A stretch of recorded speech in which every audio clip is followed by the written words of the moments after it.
What's up, guys? Happy New Year. It's your boy Goob here, back with another video, and we are in 2024.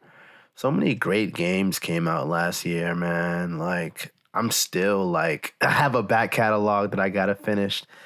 And yeah, I launched my channel last year, I think at the end of August.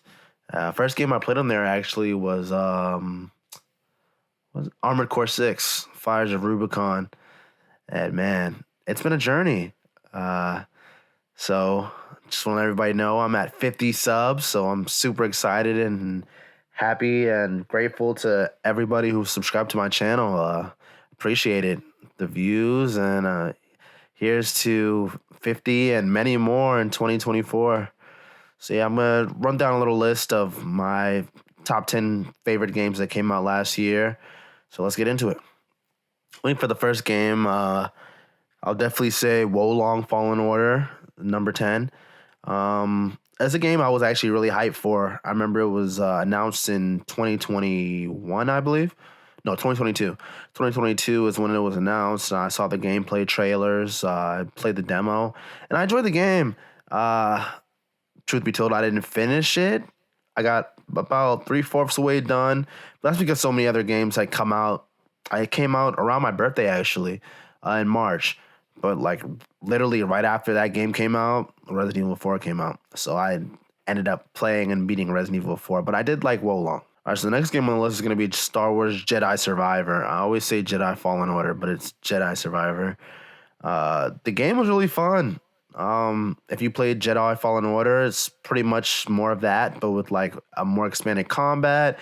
And now they added like different stances and stuff. So they have the regular single lightsaber, then they have the dual wield lightsaber, then they have like the double sided lightsaber, then they have like the heavy lightsaber, and they have the blaster with the gun. The blaster with the gun was definitely my favorite stance. That was OP. That and the double lightsaber was pretty fun. Yeah, the game was awesome. It was like everything from the first game, but just better. So it was really good. The story was really interesting. I enjoyed the story. It was kind of generic. And then like when you got like the dark side powers, that was OP. The game was really good. The only thing I didn't like about it was that it launched like super buggy. So that's the only gripe I have with the game. So next, I would say Baldur's Gate 3. This one game of the year, and it was deserved. This game was really good. I had a lot of fun with this game. Another game I didn't finish, but from what I played of it, it was really good. I'm new to like D&D. I was never really a big D&D guy, so it was interesting. The sheer amount of things you can do in this game, the customization, the ways you can attack different problems and stuff is what makes the game really fun. And I see why people enjoy it. And I think I'm gonna probably get back to playing it. I might stream it. I'm not sure, but definitely a quality game. Well deserving of Game of the Year. All right, the next game is Armored Core 6 Fires of Rubicon. And man, this game, this game was fire. I really enjoyed Fires of Rubicon. I played Armored Core 6 like way, way back when on my PSP. And then when I heard that it was coming out, I was like really excited. A lot of people have never heard of this game, but it's really fun. It's a good game. The mech customizations in this game were just incredible. Like the sheer amount of different parts and stuff you could equip. You can go tank, you can go light, you can go like quadrupedal or bipedal. And there's just so many different ways to play. You can go missile heavy and like spam from like far away, or you can go with the machine guns, or you can use energy weapons, you can use swords, and it's a FromSoft game, so it's just like backbreakingly hard, but the game is just masterpiece. Honestly, this game was great. And honestly, if it came out in a different year, it might have won Game of the Year because this game was definitely slept on. Like I enjoyed it so much. One of the best boss fights I've played in the past so long. Like this game was really good. After that, we got Fire Emblem and Engage, and yeah, I started getting into Fire Emblem with Fire Emblem Three Houses that came out a few years ago. So when this game came out, I was like, "Ooh, let me cop it." Yeah, I like RTS games. This game is really good. I like most of the characters. The story is, pretty generic. Your pretty generic JRPG story, but the gameplay is where the game really shines. Like the fact that you can like put together different parties, and there's like the three class the basically like the three weapon system. Sword beats axe, axe beats spear, and I think spear beats sword. Yeah. And then you have like your mages and then your archer guys and whatnot. But the game's really fun. I like RTS games. They're a nice change of pace from your typical, action adventure game or whatever.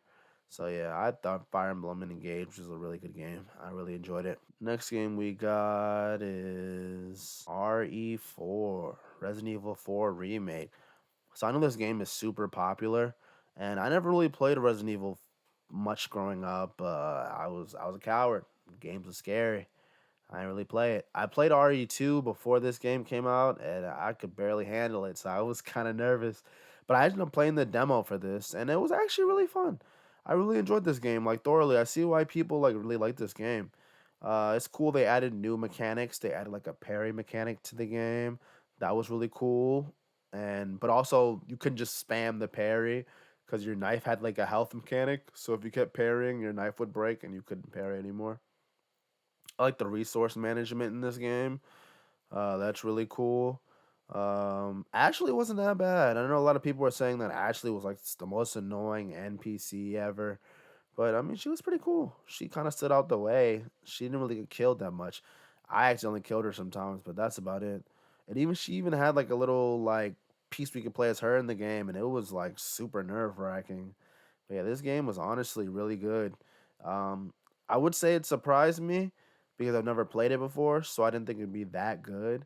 But I guess for people who are more familiar with the series, they were like, yeah, and they were really hyped. So I'm excited for the Resident Evil 5 remake, and I might go back and play some of the other ones.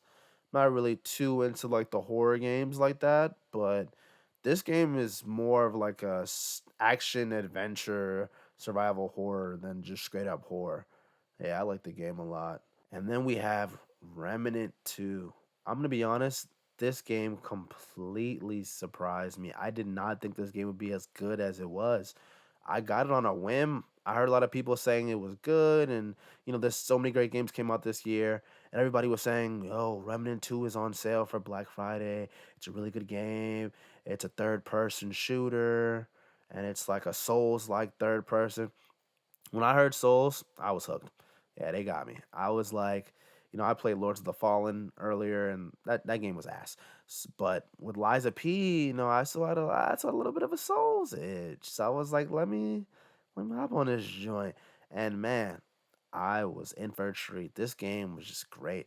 The different builds and the ways you can like play the game. It's just great. There's so much versatility in the game.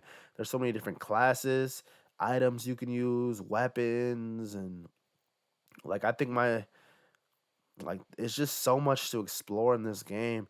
The boss battles were some of the best I've played just ever. They were really, really good. There was so much hidden stuff in the game to be found.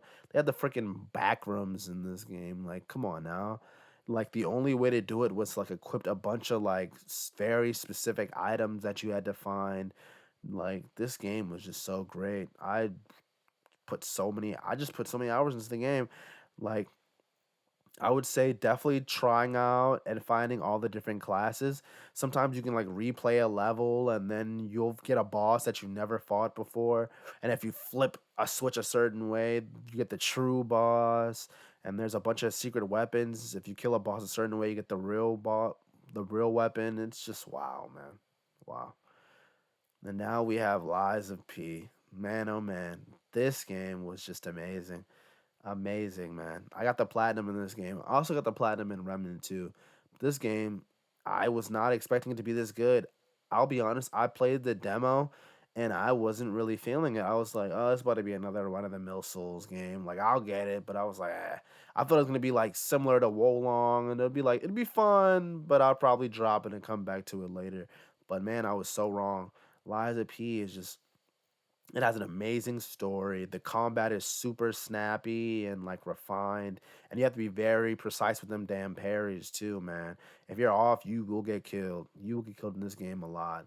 and just the weapon building and like the weapon like customization system is really cool. Like there's a bunch of different builds you can do with the mechanical arm and all that, and I just can't wait for the sequel. This game was amazing. Like the final boss, I was fighting the true final boss, the nameless puppet, one of the best boss fights I've done in a while. Definitely, I would say with Remnant 2 and this one, and definitely the King of Puppets, I was just, man, this joint was amazing. Yeah, yeah, man. Uh, Liza P, man. The story was great. Like, who'd ever thought like a Dark Souls Pinocchio would hit? It's honestly like let's say like a Bloodborne Pinocchio, and like just everything they put into this game was just so great. Like I really thoroughly enjoyed this game. And come on, y'all knew it was about to be number one, man. Like I don't care. Call me biased. I'm a Zelda fanatic. Zelda's one of the first games I ever played. I remember playing Ocarina of Time with like me and my cousins were playing Ocarina of Time like almost every night, and I love Zelda. I love Zelda. I actually played Breath of the Wild for the first time before this game came out because I didn't have a Switch for a while. I just got a Switch like I think like last year, so I never played Breath of the Wild. So I got picked up Breath of the Wild, played it before this game came out. I literally beat it like I think like a day or two before this game came out. Then I got this game and just wow. I was 100% immersed in this game. I put hours and hours into exploring the depths, exploring like the sky islands, and just doing a bunch of stuff. Like I don't even like I didn't even play the main story for like majority of the game. I was just running around exploring, fighting different enemies, building constructs, maxing out Link's different stuff. This game was amazing. And I know I said I've been raving about boss fights and stuff, but that final Ganondorf boss fight, oh my goodness. That's honestly top three for me too. Fights this year, I would have to say if I have to rank my favorite fights, Ganondorf has to be like at least number three or two because man, that fight was great. But the game is just great. I know a lot of people are like, "Oh, this is just Breath of the Wild 2.0," but I mean it's a sequel. You expect it to be a completely different game. The game is just amazing, and the whole like weapon decay system and how you can like fuse different weapons together is just it's just fire. The whole and they added like the lore bits too of like the tiers. That was great. And then the whole reveal at the end and then like I don't want to spoil too much of it, but like man, this game was great. It's honestly probably like my top three favorite Zelda games. Honestly, like this game was just great. Best game to come out this year, in my opinion, especially from like the the action and adventure genre. A lot of people can be like, "Oh, Spider Man was better," or Jedi Fallen. Like I get that it came out on the Switch and like the frame rate's not the best and stuff like that, but like this game runs surprisingly well for a Switch game, and there's just like honestly, I've never played a game where you can literally do whatever you want to do. Like you can attack this game in just any like shape or form. You have to fight an enemy. You can literally build like a freaking transformer and destroy him with it. Like the game is really fun. It shows ingenuity and creativity is still needed in gaming, and I love Zelda. Yeah. But yeah, that's my top 10 list of 2023. Looking forward to seeing what's coming out in 2024. It's looking like it could either be dry or it could be as hype as last year. I don't really expect it to be as hype because like the name of games that came out, we had Zelda, we had like three different Marios. There's a bunch of games I didn't even play. Like I didn't play any of the Mario games. I didn't play Wonder. I didn't play what's the other one? RPG. I didn't play Persona Tactica, but there's a lot of games I'm looking forward to coming in this game. I'll be talking about that in another video. But yeah, I want to thank you guys all for watching, liking, subscribing. Thank you to all 50 of my subscribers. And here's to a strong 2024. See you guys in the next one. Peace.